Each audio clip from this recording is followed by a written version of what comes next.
this is Dr. Joe Borio, this week's Thought Flash. And I thought this week's Thought Flash we would dedicate to Dr. Reggie Gold. Most of us hopefully have heard that Dr. Reggie Gold's health is not well. He is struggling as of right now. Last I had gotten correspondence through some friends and Dr. Irene Gold that he is certainly challenged. Nate is certainly doing its best to adapt to the challenges that he is facing physiologically. But I thought I would share a story with you. Some of you that have been to my events or maybe heard me speak, I don't always, but I certainly will often talk about Dr. Gold. I went to National College of Chiropractic back in the late 80s. I graduated in June of 1990. And in that time, I'd gotten out of school. Dr. Irene Gold did tests, studies for passing the boards, was not allowed at National. Dr. Reggie Gold I had heard of, but I had heard he was some kind of a religious zealot and talked about some weird aspects of chiropractic and was not allowed to speak on campus. So that was my first familiarity with the names of Dr. Irene and Dr. Reggie Gold.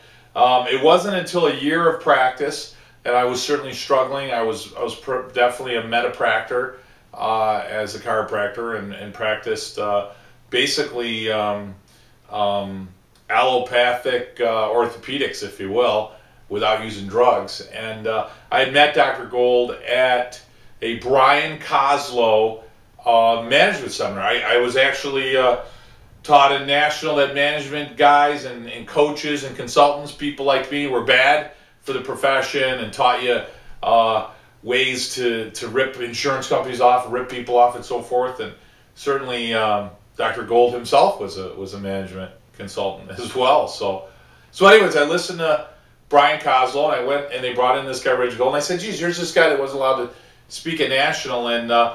And basically what he did, he had a flip chart back before PowerPoints, and he said, hey, you got 100 people that come in with hollow back, 99 get better, 1 doesn't. Who are you driving home thinking about? And I was thinking about the one. Exactly the point he was trying to make, it resonated with me. Had I seen that presentation, that talk that he'd done so many times before, I never would have understood what he was talking about. But it certainly resonated very well with me at that time. And I came home, started to really reflect upon my practice, what I was trying to do, where I was going in practice. And then I went down to Lyceum, down in Sherman College. And here I was as a student being exposed for the first time to people like D'Onofrio and Strauss and Grassman and Reggie Gold and Under the Tent and so many other great leaders in our profession. Listen to Reggie again, Under the Tent. And again, it greatly affected me, changed my life. So when I listen to Reggie talk, even now, and I watch him talk and do his presentation, you know, he says that he's far left of even a lot of mainstream chiropractic and even some of the so-called, you know, holistic chiropractors. I'm right in tune with him. I truly believe, and certainly greatly through his influence, that even the practice of chiropractic in a purest principled form is to the left of BJ, where BJ, you know, talked about helping the sick and keeping the healthy well. Reggie wouldn't even really talk about sickness or any level of treatment. And I even said that week, he wouldn't talk about sickness or any level of treatment. He would talk about correcting the subluxation to allow the nerve impulses, the energy, the innate of the body to flow through the body. And that truly is the purest aspect of what it is we do as chiropractors. I have found through my own journey that you'll hear me say it's better to get great at adjusting above Atlas than below. If you want to have a practice to serve the masses, you have to learn how to communicate. Not sell chiropractic, but communicate transfer the conviction of what it is you do as a chiropractor better than you have to do at applying chiropractic, because a great adjustment once in a lifetime is not really going to change enough lives. But getting good at explaining and transferring the conviction of value to those people you serve with chiropractic, and getting them to bring their families and get them to get adjusted forever for their lifetime, that's what's going to change the lives of all those people you serve. And that's really what chiropractic is, what it evolved to become after DD, and as BJ took it further, and Reggie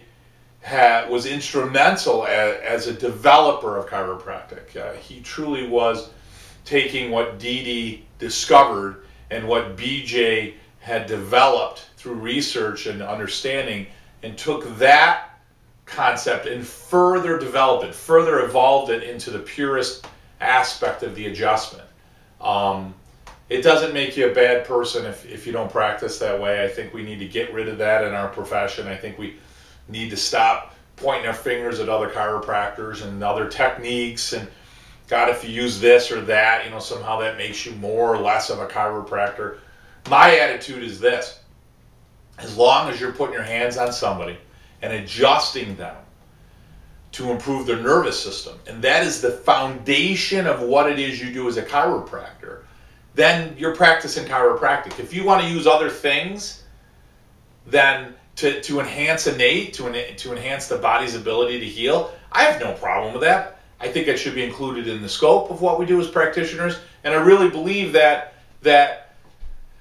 we shouldn't condemn those other practitioners that want to practice that way. I think what needs to be instrumental, though, is that you have to be adjusting people. I mean, that is chiropractic, and you have to be using words like subluxation, and it has to be drug-less.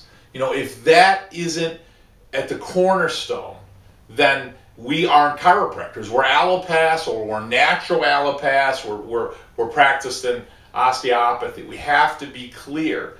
Without subluxation, without the clarity of what these men and women fought for, Mabel and Stevenson and BJ and DD and Reggie Gold, without those generals, if you will, those leaders of this profession, what are we doing? We're cracking backs to make somebody feel a little bit better, and that takes the most beautiful aspect of the metaphysical understanding of physiology, and it minimizes it to something that has no value and that could easily be solved in the swallowing of a pill.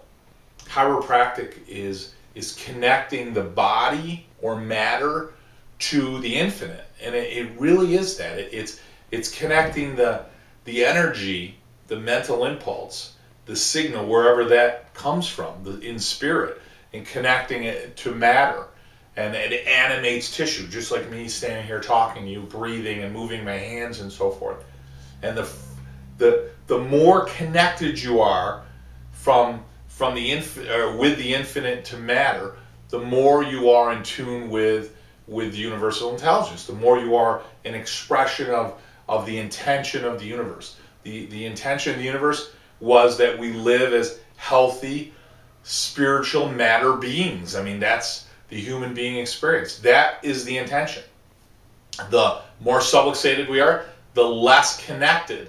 Therefore, every aspect of the human experience is less than it should be, and that means you're less of an expression, and therefore you're not only not as healthy, but your thoughts, your clarity of thought, your ability to influence other people, your ability to make the human experience a good one or a great one or a better one, or leave the world in a better place, is certainly challenged.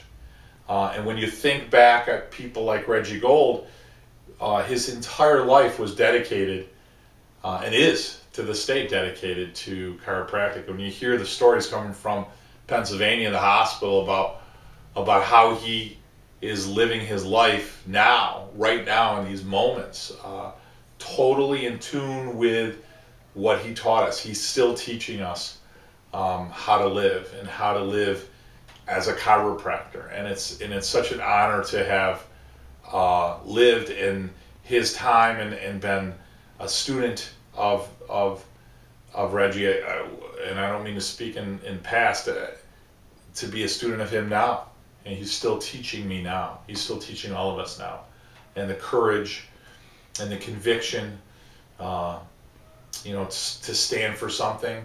I mean, the man not only stands for something, but he walks the walk, and he is a great example of a great human being, as somebody who lives in principle, who wants to teach others through example, who wants to be the change he wishes to see. So it really it is an honor to have just sat with him at New Beginnings recently. So so with that, certainly kneel in humble prayer to universe, and certainly say, ask the universe to do what is in everyone's best interests, certainly Reggie himself. And we've got an event coming up in Las Vegas. I hope to see you guys there, and that's coming up next weekend. And I've got a lot of great people. Dr. Martha Nestler just told us she's coming, which will be great. And we've got some other great teachers and some other great chiropractors, and we've got some new people to chiropractic consulting, so it's going to be great.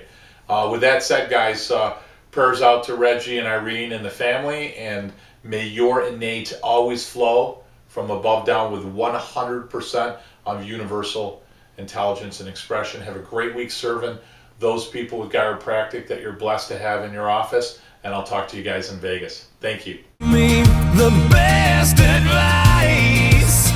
He said each day